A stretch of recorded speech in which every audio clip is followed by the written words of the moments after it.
Pozdrav svima, moje ime Saša i bon dan slipu. Ćemo otvoriti paket. Dres neki unutra, verovatno, ne znam. Ja sam teo snimim igricu Minecraft, Mineplex. Ako nisam mogla da snimim, pa mi je pala ideja, mama mi je donala jedan paket. Evo sad. Evo, znači, piše post, ekspres, ime za brzinu, dite vašu poruku, calc, enter, bla bla bla. Znači, sad tu treba da se nađe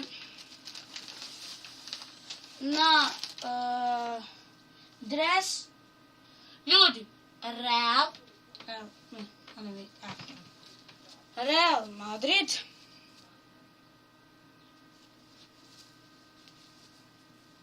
Ronaldo. Oh my god. Dobro. I ja mislim da je to da. I kao što možete da vidite,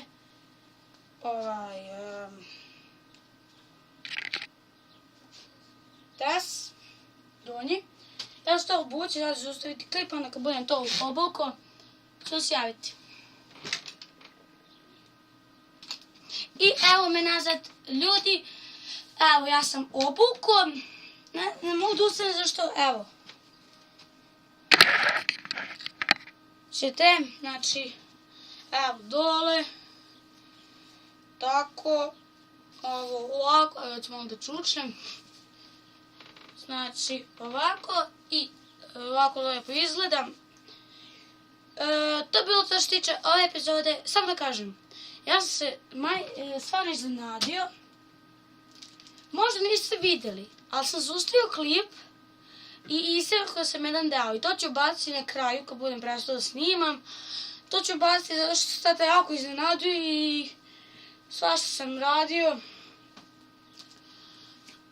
Znači, to je bilo to što se tiče ove epizode. Nadam da se video ovaj klip.